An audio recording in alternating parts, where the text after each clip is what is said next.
বাংলাদেশের শো তুমি ক্যান্সেল করে দিলে। যেভাবে ওখানে হিন্দুদের জ্বালিয়ে মারা হয়েছে, কাউ হিন্দুদের বলা হবে মুসলমানরা দেশদ্রোহী, ওদের দেখলেই মেরে দাও। যারা যারা এই ইনসিডেন্টে इन्वॉल्व যুক্ত আছে তাদের ভালো হবে না। कौन से धर्म में लिखा है कि मारने से आपका धर्म सबसे ऊपर रहेगा? एक चेहरा कई टुकड़ों में दिखाया उसने आईना। কিন্তু বাংলাদেশ আমি আর হয়তো কখনো যাব না। ওই হিসেবে আমি বলবো আমি অনেক খুশি আছি যে আমি আমার দেশে আছি আজকে। ইটিভি ভারতে আপনাদের সকলকে স্বাগত। আপনাদের সঙ্গে আমি নবনীতা। Merry Christmas. ক্রিসমাস চলে গেছে, তবু বললাম বি লেটেড। আমার সঙ্গে আজকে আরমান রয়েছে, আরমান খান। আরমান, ইটিভি ভারতে স্বাগত। অনেক অনেক তোমার সাম্প্রতিক একটা সিদ্ধান্ত, একেবারে শুরুতেই যাই, যেটা আমাদের মনে ভীষণ নাড়া দিয়েছে। তোমার জীবনের প্রথম বাংলাদেশের শো, 3টে শো তুমি ক্যান্সেল করে দিলে। আজকে বাংলাদেশে যে উত্তপ্ত ভয়াল পরিস্থিতি, যে বর্বরতা চলছে, তুমি কি বলবে? মানে আমি তোমার কাছ থেকেই শুনবো। আমার সবার আগে ক্যান্সেল করার রিজন হচ্ছে, এক তো যেভাবে ওখানে হিন্দুদের টর্চার করা হচ্ছে, বাজেভাবে ওদের মানে জ্যান্ত জ্বালানো হচ্ছে, এরম ভাবে রোজ নিউজ আসছে, কিছু না কিছু হয়ে যাচ্ছে। কালকেও হয়েছে, ইনফ্যাক্ট কালকে যখন হয়েছে তখন অলরেডি আমি একটা সেশনে বসেছিলাম, আর তখনই ওই নিউজটা এসছে আমার কাছে, যে জাস্ট নাও আমাদের কাছে খবর এসছে যে আবার জ্বালিয়ে মারা হয়েছে কাউকে। নেক্সট ছায়ানটে যেভাবে ইনস্ট্রুমেন্টস ভাঙচুর হয়েছে, ওইটা আবার আরেকটা অ্যাঙ্গেল। অ্যাজ এ মিউজিশিয়ান আমার খুব বেশি ওটা মনে লেগেছে। 3 নম্বর, আমি যদি বাংলাদেশে চলেও যেতাম শো এর জন্যে, আমি শুধু আমার একার জীবনটা রিস্কে দিতাম না, আমাকে যারা শুনতে আসবে তাদেরও জীবন রিস্কে আমি দিতাম। তো আমি যদি কোথাও শো করতে যাই, আমার মেন ফোকাস হয় যে যারা আমাকে শুনতে আসছে তারা সেফ কিনা। তো আমি অফকোর্স একটা মানুষের জন্যে আমি এত লোকদের লাইফ রিস্কে আমি দিতে পারবো না। সে যতই আমাকে প্রোটেকশন দিয়ে নিয়ে যাক, 10টা 12টা সিকিউরিটি যদি আমার পাশে থাকে, ওরম হুজুমের সামনে কি করে নেবে? কিছুই করতে পারবে না। তো আমার এই ডিসিশনটা, আমি আমার হিসাবে আমি এটাতেই, এই ডিসিশনটা আমার ফর লাইফ যেটা বলেছি এটাই থাকবে, এটা জীবন আর চেঞ্জ হবে না। এই হিম্মত বা কারুর এই অকাদ নেই যে মা সরস্বতীর জিনিসকে পায়ের রাখবে। ওরা নিজেদের জন্যই, এটা অনেক বড় একটা শ্রাপ লাগবে ওদের এটা। আর এটা মন থেকে আমি বলছি, যে যারা যারা করেছে, আমি এটা বলছি না যে যারা, আমি পুরো মুসলিম সমাজ যারা আছে ওদেরকে ব্লেম করছি।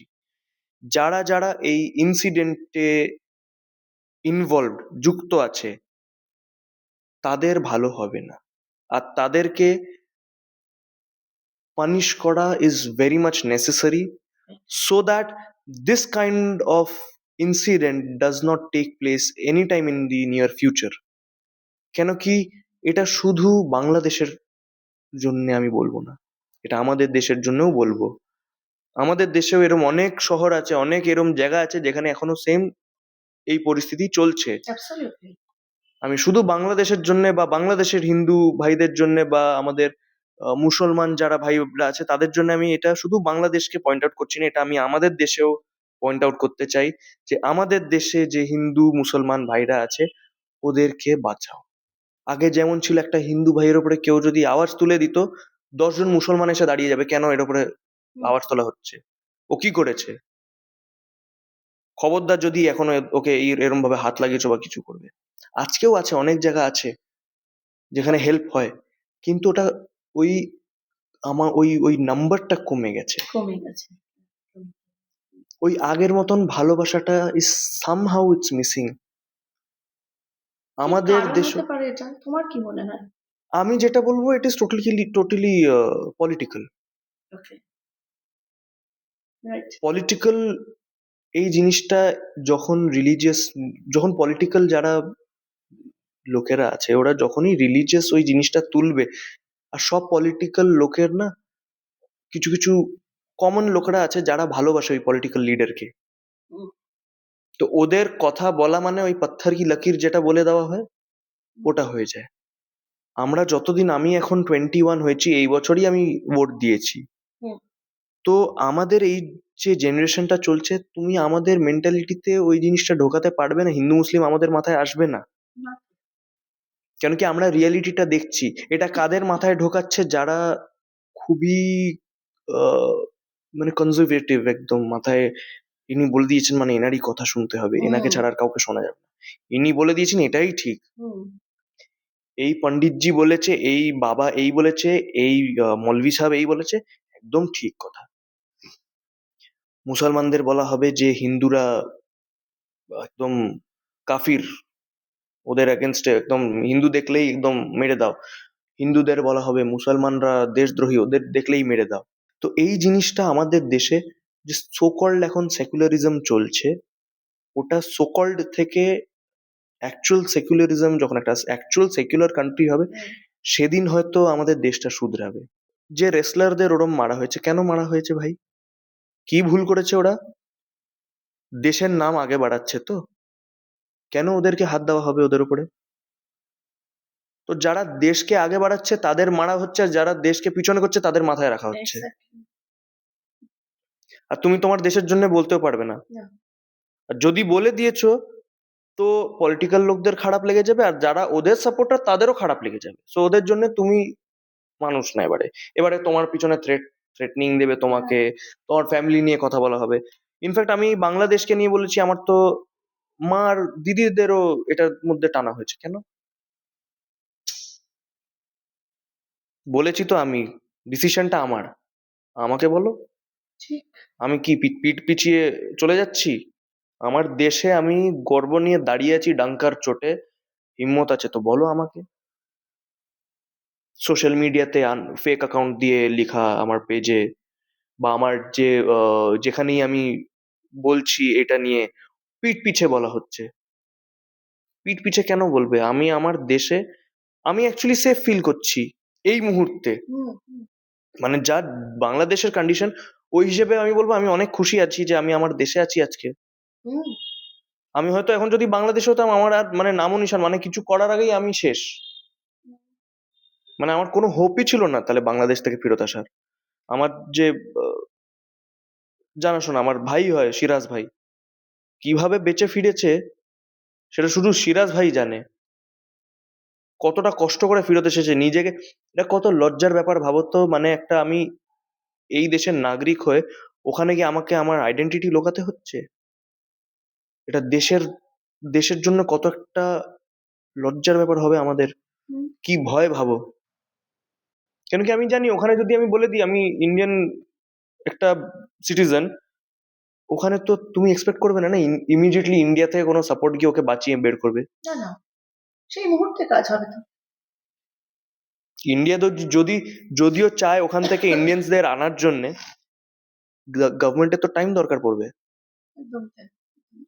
বাংলাদেশ তো আর এখানে না আমাদের মানে জাস্ট ইমিডিয়েট অর্ডার আসলো চলে গেল। না, না। কেন কি আমাদের গভর্নমেন্টের সিস্টেমই এরম যে আজ এখানে বলা হয়েছে, এবারে ওনাকে বলা হবে, ওনার বলে আবার হেড যিনি, ওনাকে এটা হেডের উপরে আরেকটা হেড, উনি approval হ্যাঁ উনি দেবেন, অ্যাপ্রুভাল তারপরে দেবেন, তারপরে ওনার অ্যাপ্রুভালটা উপর থেকে নিচে আস্তে আস্তে আস্তে আস্তে এরকম করেই তো বছর চলে যায়। বিদেশের কান্ট্রিজ যেগুলো আছে, বাইরের কান্ট্রিজ থেকে শেখা উচিত। ঠিক।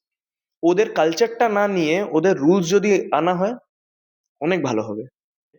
উড়িষ্যাতে লোকদের ভাগিয়ে দেওয়া হচ্ছে জাস্ট বিকজ ওরা স্যান্টা ক্লজের টুপি, ক্রিসমাস ট্রি এইসব বেচা হচ্ছে, ওখানে মারা হচ্ছে, দোকান জ্বালিয়ে দেওয়া হচ্ছে। গরিব লোকেরা নিজের পেটের জন্য যদি বেচছে, এটাই কি ভুল? আর এটা ধর্ম সংকট কোথায় আসছে? ঠিক, ঠিক, ঠিক। আর ধর্মের রক্ষা যারা বলে কি इस्लाम ধরো, इस्लाम बोलो বা हिंदू बोलो कि धर्म की रक्षा कर रहे हैं हम, अरे तुम लोग कौन हो? तुम्हारी इतनी हैसियत है? जब वो ऊपर है, उसको जब लगेगा वो सही वक्त पे हर किसी से हिसाब लेगा। धर्म को मान रहे हो, अरे धर्म को निभाओ। হুম। धर्म मानने की चीज तो नहीं है कि तुम मान रहे हो, धर्म को निभाना होता है। सनातन धर्म में क्या सिखाते हैं? सनातन में धर्म में बोला है कि आप जाके मारो हर किसी को, जाके बेवजह मारो। হুম। इस्लाम में बोला है आप बेवजह मारो। না। सिखी में बोला है कि आप बेवजह मारो, क्रिश्चियनिटी में बोला है, होली बाइबल बुक जो है उसमें बोला है कि आप जाके मारो। कौन से धर्म में लिखा है कि मारने से आपका धर्म सबसे ऊपर रहेगा? কোথাও লেখা নেই।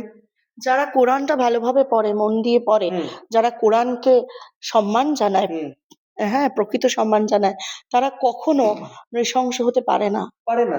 কেন কি যেই ধর্ম বলে যে আমান আর শান্তি ভালো হয়, সেই ধর্ম তুমি এক্সপেক্ট করতে পারবে না যে এই ভায়োলেন্সটা করবে। যারা করছে তারা মুসলিমস না। আমি তো মানি না। একজন সাচ্চা মুসলমান হয়ে তুমি যদি একটা মুসলিম মানুষ হয়ে ইসলাম ফলো করছো আর তুমি গিয়ে দাঙ্গা ফাসাদ করছো, লোকদের মারছো, লোকদের জ্বালিয়ে মারছো, টর্চার করছো, you are not a real Muslim then. Very sorry to say that. Same for the Hindus. Exactly. If you are a real Sanatani, তুমি কখনো ভায়োলেন্স চুজ করবে না। মহাভারতও যদি হয়েছিল দেয়ার ওয়াজ এ রিজন। রামায়ণ যদি হয়েছে দেয়ার ওয়াজ এ রিজন। আননেসেসারি আজ অব্দি সনাতনীরা কখনো হাত তোলেনি, আননেসেসারি কখনো মুসলিমসরা হাত তোলেনি। তাহলে এখন কেন ওই জিনিসটা হবে? কখনো কি বাংলাদেশ যাওয়া হবে না? আমি আমার ডিসিশন ফাইনাল বানিয়ে নিয়েছি। কিন্তু হ্যাঁ, এটা আমি একটা কথা বলবো, বাংলাদেশে অনেকজন আছে যারা সত্যি আমাকে ভালোবাসে এখনো। তাদের জন্য আমার ভালোবাসা কম হবে না। চাই মুসলিমদের মধ্যে হোক, যা হিন্দুদের মধ্যে হোক, আমার জন্য দুজন বরাবর। আমি যখন স্টেজে শো করতে যাই আমি দেখি না অডিয়েন্সে কতজন হিন্দু আছে কতজন মুসলিম আছে।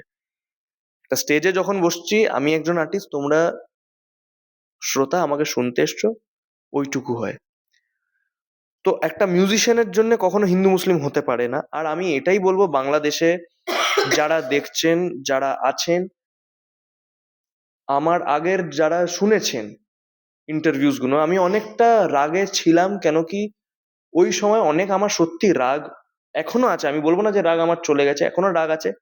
যেভাবে এরম মারা হচ্ছে লোকদের জ্যান্ত জ্বালিয়ে, ইনস্ট্রুমেন্টসদের নষ্ট করা হচ্ছে, আমি এই জিনিস জীবনে মানতে পারবো না। না, আমি যতদিন বেঁচে আছি এই জিনিসটা আমি মানে আমি ডাইজেস্টই করতে পারবো না যে এই জিনিসটা আমার সামনে এরকম আমি দেখছি যখনই আমি ফেসবুক ইনস্টা খুলছি। তো যারা আমার ওখানে আছে, শ্রোতা যারা ভালোবাসেন আমাকে, যারা ওখানে থেকে দেখছেন, আমার অন্য কোথাও শো হলে প্লিজ দেখবেন, লাইভ হবে, নিশ্চয়ই হবে। কিন্তু বাংলাদেশ আমি আর হয়তো কখনো যাব না। তো আরমান, কখনো রশিদজির কাছ থেকে, মানে এর আগেও কিন্তু এরকম ঘটনা ঘটেছে, তুমিও জানো, আমিও জানি, সবাই জানি, উত্তপ্ত বাংলাদেশ, সেই মানে ইতিহাস ফেলে আসা ইতিহাস, কখনো গল্প শোনা হয়েছে বাবার কাছ থেকে? বাবা টু বি অনেস্ট কখনো এইসবে ঢুকতে দেয়নি ছোটবেলায়। আচ্ছা, বেশ। কেন কি বাবার এটাই বলা, আজ অব্দি এটাই বলে আমাকে যে যত তুমি রিলিজিয়ন আর পলিটিক্সে ঢুকবে গান বাজনা শেষ হয়ে যাবে, গান বাজনার আর মনটা থাকবে না। 24 ঘন্টা তখন তুমি শুধু ওটাই নিয়ে মাথায় ঘুরতে থাকবে। আজকে একে এরম করেছে, কালকে ওরম হচ্ছে, এই হচ্ছে, এখানে এই ক্রাইম হয়েছে। তো ওটা ফ্রুটফুল না। আর আমি এটাই বলবো যে আমাদের দেশের নাগরিক, আমাদের দেশের হোক বা বাংলাদেশের হোক, যেটা করছেন আপনারা কি টাকা পাচ্ছেন ওটা করার জন্য? সত্যি কথা এটা। আপনারা কি মানে খুব মানে একদম বাংলাদেশের আম্বানি হয়ে যাচ্ছেন ওই করে? বা কেউ আপনার কাছে দিচ্ছে আপনি একটা সুপার পাওয়ার পেয়ে যাবেন? কিছুই না। জানি না, খুব কম লোকেরা জানে, স্পেশালি মুসলিমসদের আমি বলছি। কি এগেনস্টে আপনারা কি স্টেপ নিয়েছেন? ইউএসএ তে কুরআনের ওপরে একটা পিগের আসল গলা কেটে পিগের মুখ রেখে দেওয়া হয়েছে কুরআনের ওপরে। কি করে নিয়েছেন আপনারা? কিছু করতে পেরেছে মুসলিমসরা?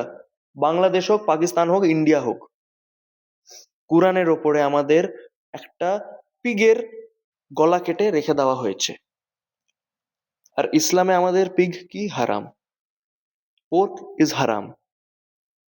তো ওটা কুরআনের ওপরে রাখা হয়েছে। কেউ কিছু বলেছে? কেউ কথা তুলেছে? কেন ওদের ওপরে প্রোটেস্ট তোলা হচ্ছে না? কেন ওদের ওপরে সেই রাগটা দেখানো হচ্ছে না? কেন এখানে হিন্দু ভাইদের মধ্যে ওই টর্চারটা দেওয়া হচ্ছে? কেন মুসলমান ভাইদের টর্চার করা হচ্ছে?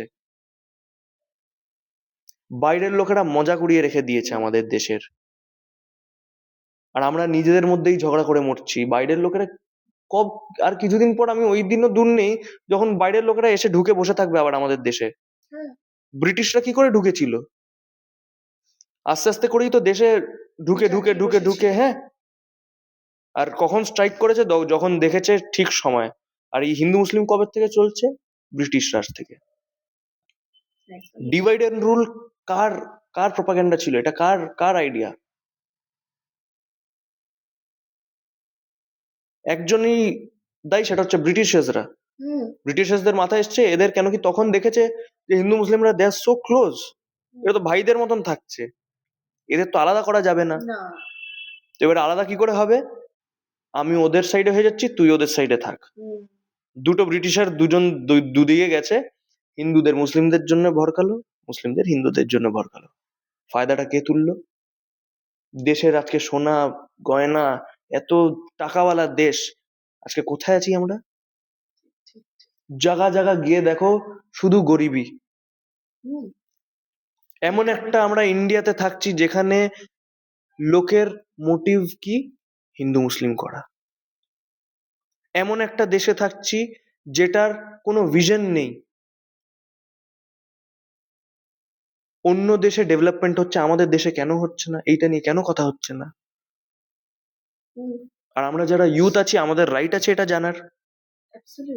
একেবারে। কেন আমাদের দেশে কেন নেই ডেভেলপমেন্ট? যেখানে দেখো হিন্দু মুসলিম চলছে, শিখ হিন্দু চলছে, এই হই চলছে। কেন আমাদের দেশে ডেভেলপমেন্ট নিয়ে কথাবার্তা হচ্ছে না কেন? পার্লামেন্টে আধা ঘন্টা শুধু ন্যাশনাল সং নিয়ে ডিবেট হয়েছে। এরম একটা দেশে থাকছি।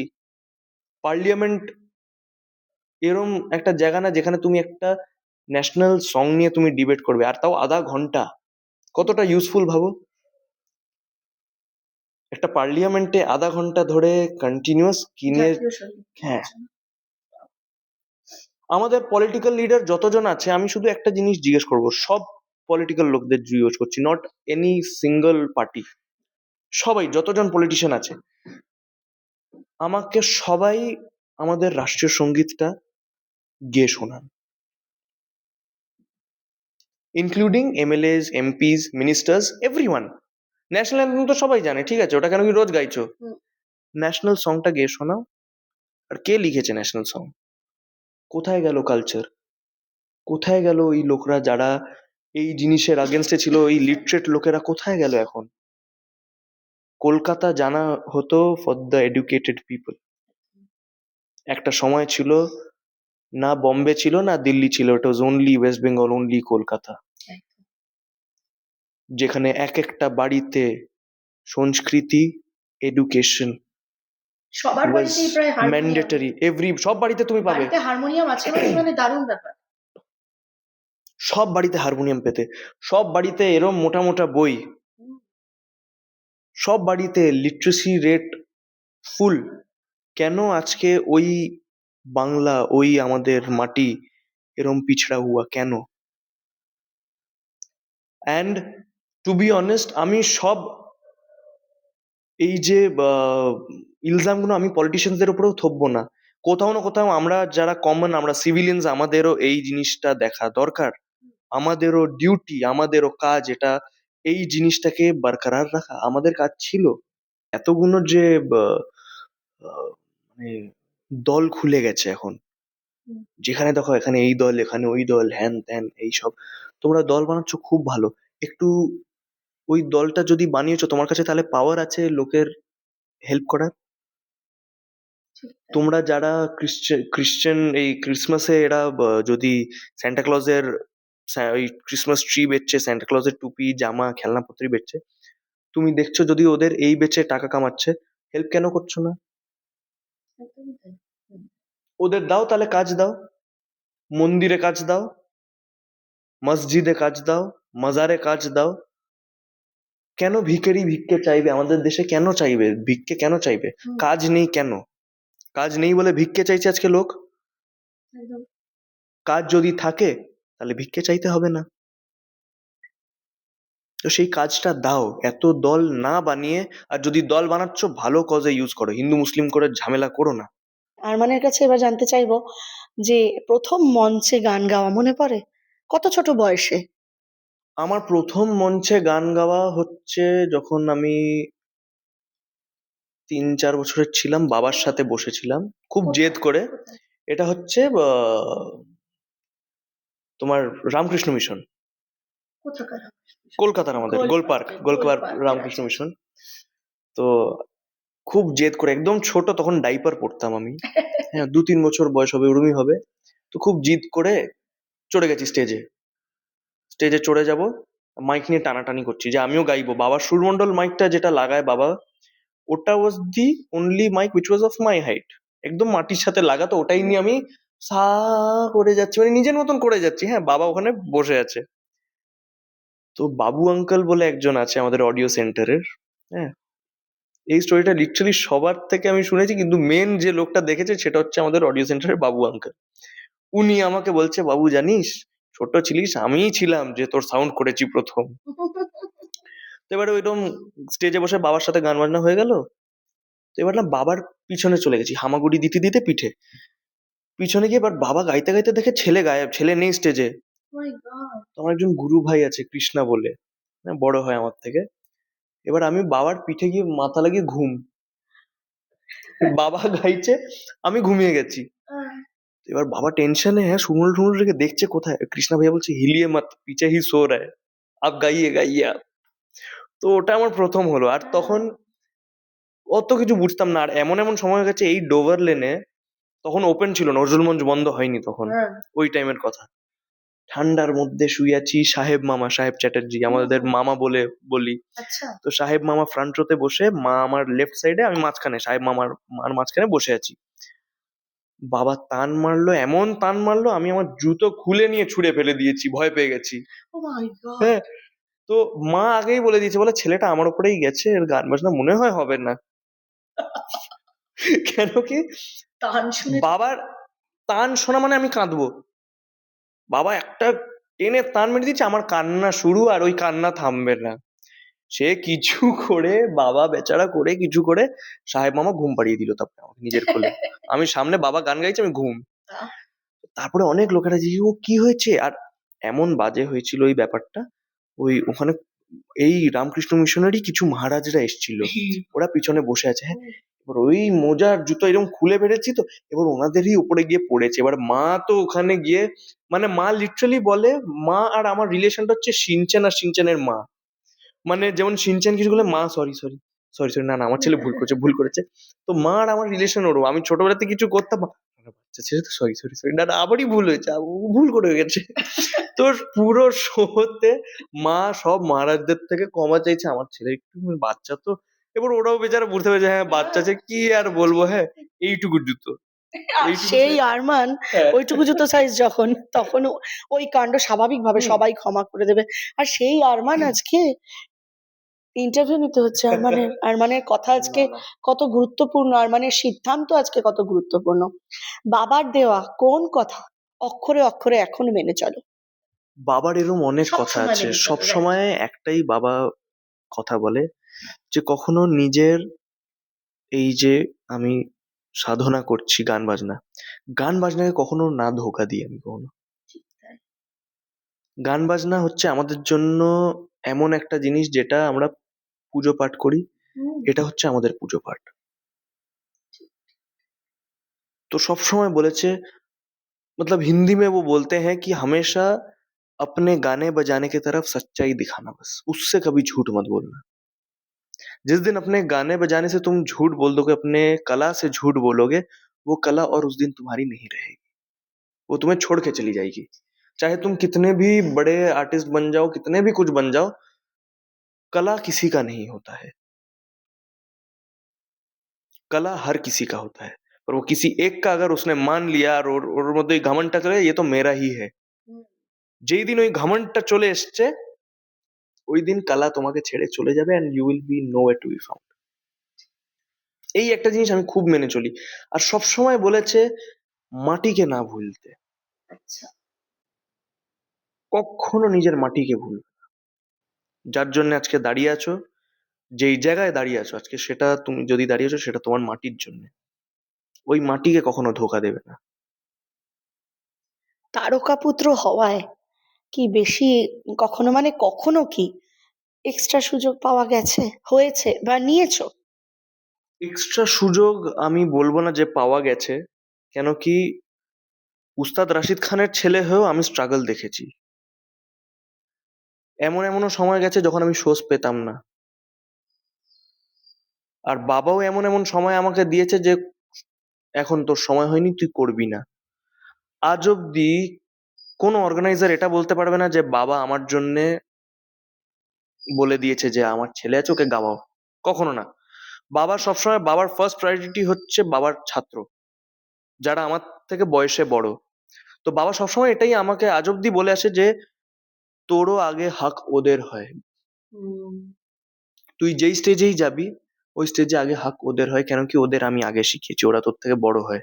তুই অনেক ছোট ওদের থেকে, যখন তোর সময় আসবে তখন যাবি। কিন্তু সবসময় ওই ফার্স্ট পজিশনটা আমার গুরু ভাইদের। আর আমি আজ অব্দি টিল ডেট, আমি গুরু ভাইদের আমার পিছনে বসাতে আমার লজ্জা লাগে, যে আমার সাথে তানপুরা ছেড়বে, আমার লজ্জা লাগে। কেন কি ওরা আমার থেকে বয়সে বড়, আর আমাকে ছোটর থেকে বড় করেছে, ওদের আমি পিছনে বসে তানপুরা বাজাতে বলতে পারবো না। এবার কখনো কখনো ওদের ভালোবাসায় ওরা বসে যাবে, অনেক সোজা হয়েছে যেরকম ভালোবাসায় বসে গেছে ওরা। কিন্তু তখন ওটা আমার জন্য একটা হ্যাপি মোমেন্ট যে হ্যাঁ, আমার দাদারা আমার পিছনে আছে। তো এটাই এটাই ব্যাপার, ছোটবেলার থেকে কখনো এটা না যে রাশিদ খানের ছেলে বলে সব জায়গায় অপরচুনিটি পেয়ে যাব, হ্যান ত্যান কিছু না, কখনো না। আর না বাবা কখনো এটা আমাকে বলেছে যে তুই আমার ছেলে বলে তুই যা খুশি করতে পারবি। এটাই ছোটবেলা থেকে শিখে এসেছি যে বাবা রাশিদ খান হওয়ার সত্ত্বে আমাকে নিজের অকাতটা বুঝে চলতে হবে। আমি রাশিদ খান না। আমাকে বাবা কত বছর অব্দি জানো বিজনেস ক্লাসে ট্রাভেল করায়নি। আমি ইকোনমিতে ট্রাভেল করেছি। আমি খুব আচ্ছা। খুব মানে রেয়ার বিজনেস ক্লাসে বসেছি ছোটবেলার থেকে। বাবা যখন দেখতো বোর হচ্ছে তখন হয়তো আপগ্রেড করিয়ে নিল, ইকোনমিক থেকে টিকিট আমার বাবার পাশে বসে যাব। আদারওয়াইজ কখনো না। কেন করায়নি? বাবাকে একবার আমি এমনি জিজ্ঞেস করছিলাম, ছোট ছিলাম আমি, যে বাবা তুমি আমাকে কেন তোমার সাথে বিজনেস ক্লাসে বসাও না? বলে যেদিন তোমার অকাতটা হবে বসার, ওই দিন তুমি নিজে বসবে, বাবাকে বসাতে হবে না। বাবাকে বসাতে হবে না। আর এটা না যে তুমি রাশিদ খানের ছেলে বলে তুমি বিজনেস ক্লাসে ট্রাভেল করো। তুমি কে এমন হলো? তুমি কি করে নিয়েছো? কি উখড়েছো জীবনে? তোমার কিছু করোনি তুমি। You are still a failure. তো 17 18 বছর 18 বছর বয়স অব্দি আমাকে স্টেজ শো করা অ্যালাউড ছিল না আমার। রিসেন্ট এখন অ্যালাউ করেছে। হ্যাঁ, তোমাকে আমরা রিসেন্টলি দেখছি। এই রিসেন্ট অ্যালাউ করেছে বলে আমি আজকে স্টেজে আমি গাইছি। রিসেন্ট অ্যালাউ আমার। নাহলে বাবা আমাকে এতদিন গাইতেই দেয়নি। এখন গিয়ে যখন দেখেছে ঠিক আছে একটু গাইতে পারবি, একটু হালকা ফুলকা যা এবারে গা। নাহলে আমার অ্যালাউডই ছিল না, শুধু বাবার পিছনে বসতাম আমি, পিছনেই গাইতাম। আর এখন গান শিখলেই রিয়ালিটির মঞ্চ। একটু গান শিখলে, আমি খাটো করছি না কাউকে, শেখাও হয়নি পুরো, ওখানে গিয়ে গ্রোমিং হচ্ছে, তাই না? এরকম কত লোক আমাদের একাডেমিতে এসছে অডিশন দিতে। যখন অ্যাডমিশন হয় এখানে প্রথম একটা অডিশন রাউন্ড থাকে, যে ওই অডিশন রাউন্ডটা কেন নেওয়া হয়, এবার বোঝা যাবে তো ওই বাচ্চাটাকে কোন লেভেলে দেব। যে জিরো লেভেলে থাকবে, না জিরো বিগিনারে থাকবে, না জিরো অ্যাডভান্সে থাকবে, না ওয়ান লেভেলে দেবো, না টু লেভেলে দেবো। আমি দেখি কয়েকজন এসছে, আমরা না ইউটিউব থেকে শিখেছি। আমরা রাগ ভোপালি, ইমন, ভৈরবী, এইসব রাগ আমরা শিখেছি ইউটিউব দেখে। ইউটিউব দেখে। এবার আমি কতবার এদের আমি শেখাই যে রাগের নাম ঠিক করে বলবে আগে। ইমন হয় না, ইয়মন হয়।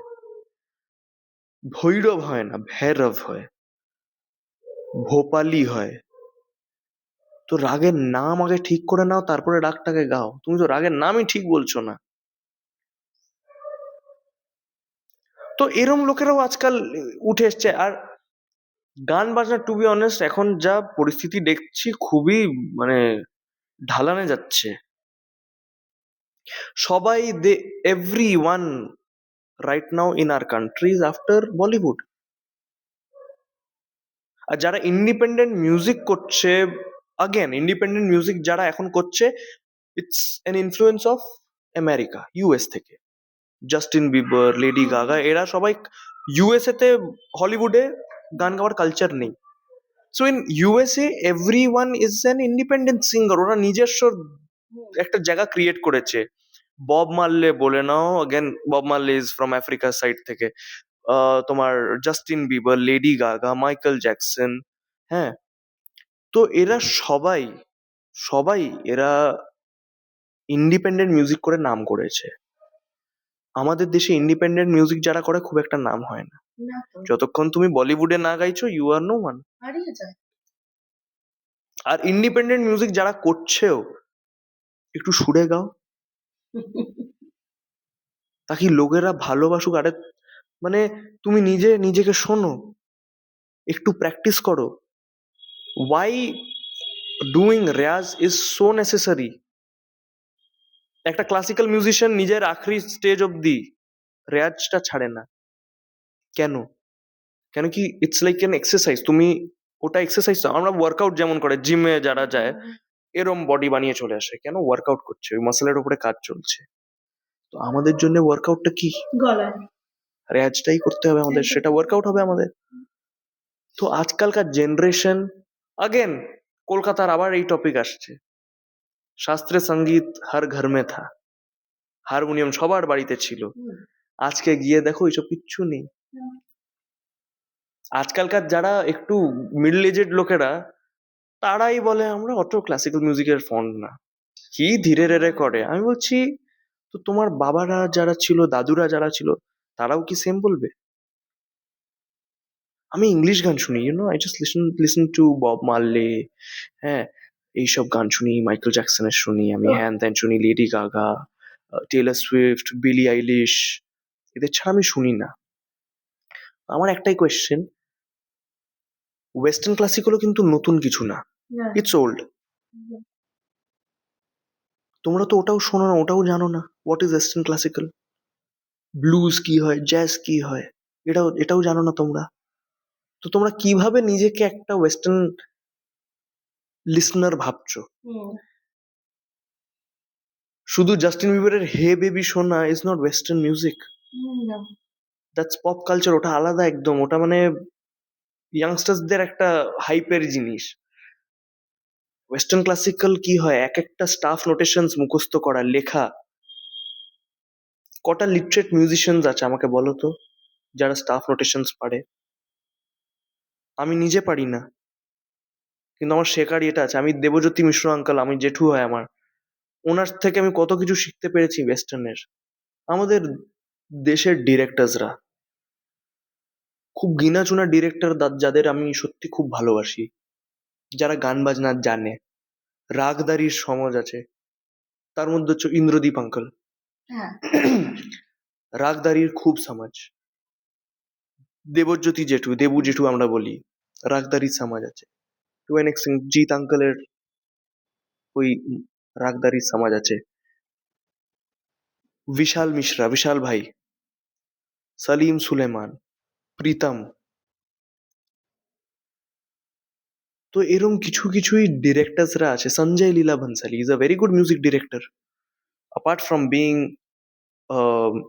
film director, he's a very brilliant music director as well. তো এদেরকে নিয়ে, এদের শোনা, এরা এবার এদের জিজ্ঞেস করো এরা কাকে শোনে। আজকে যে বিশাল বিশাল মিশ্রাকে শোনে, অরিজিৎ সিং কে শোনে, এরা কি করেছে ছোটবেলায়? রেয়াজ করেনি? অরিজিৎ ভাই রেয়াজ করেনি? বিশাল মিশ্রা রেয়াজ করেনি?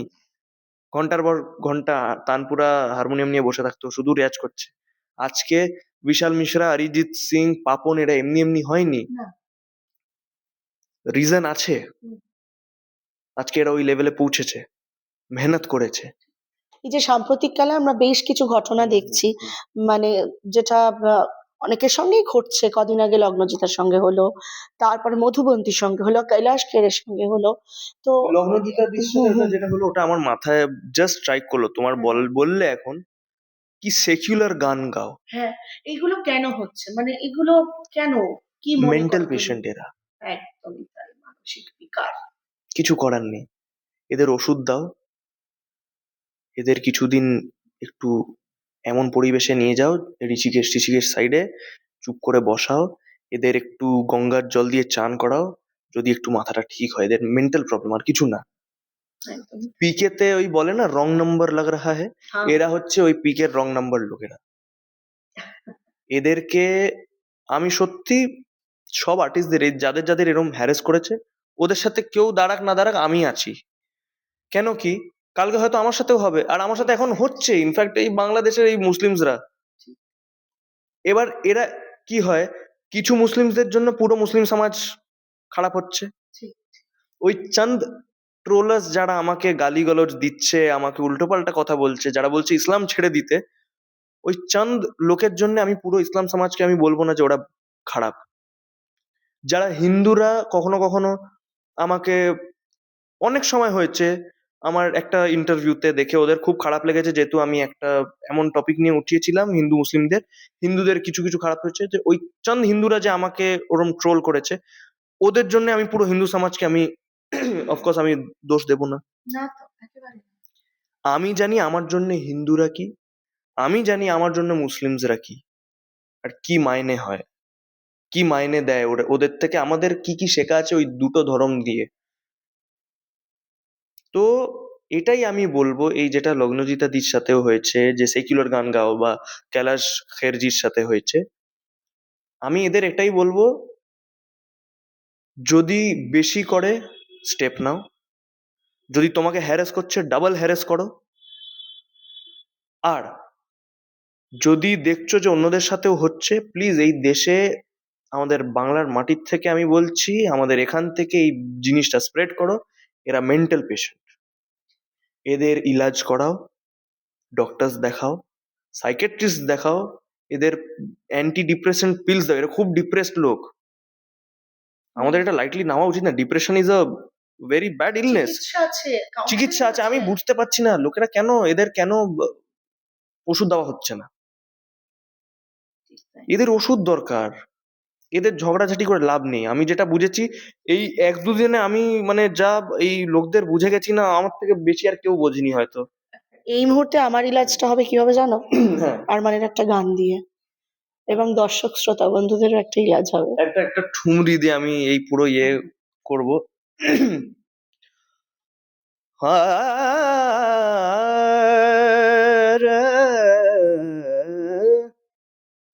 का करूं सजनी आए न बालम,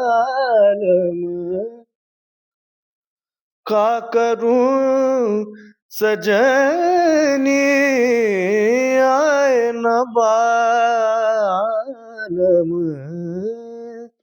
তো এটা একটা ছোট্ট ইয়ে। যে আরেকটা কিছু, হুম। একটা গজল আছে, হুম। ওটার মানে বাবারই গাওয়া গজল, আনরিলিজ, এটা কখনো রিলিজ হয়নি এই গজলটা, গুলজার সাহেবের লেখা, আচ্ছা। আর ভূপিন্দর সিংজির ডিরেকশন। ওকে। তো এই গজলটা খুব আমার মনের কাছে, কেন কি দিস ডিসক্রাইবস পিপল, আচ্ছা। একটা মানুষ কিরম হতে পারে। তো এরম আছে, উম, আয়না হাথों से कुछ ऐसे गिराया उसने, एक चेहरा कई टुकड़ों में दिखाया उसने, आईना हाथों से कुछ ऐसे गिराया उसने। কি কত সুন্দর মানেটা কি, आईना हाथों से कुछ ऐसे गिराया उसने, एक चेहरा कई टुकड़ों में दिखाया उसने। মানে একটা আয়না যখন পড়ছে মাটিতে, হুম। চুরচুর হয়ে গেছে, আর ওখানে যে একটা মানুষ দাঁড়িয়ে আছে, ওর কত ছবি দেখিয়ে দিল, ওর কত রূপ দেখে নিলাম ওই আয়নার থ্রুতে।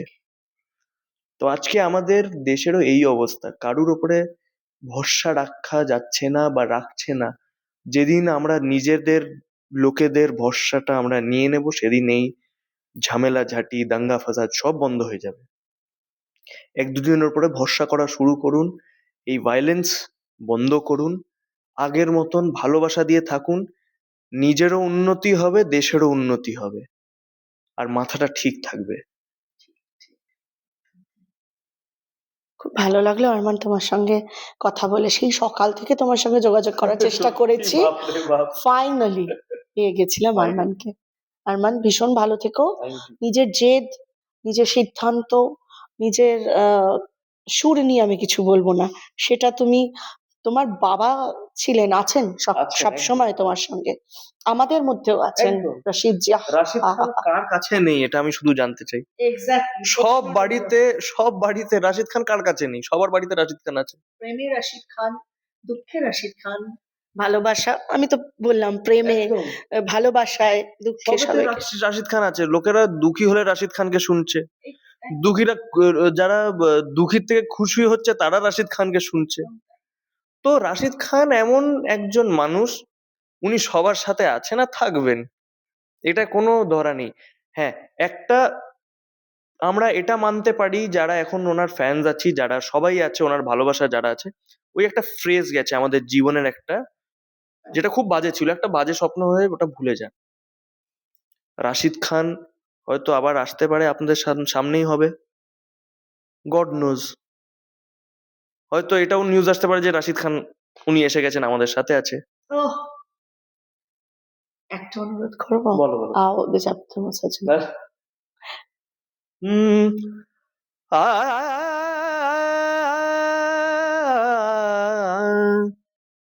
আ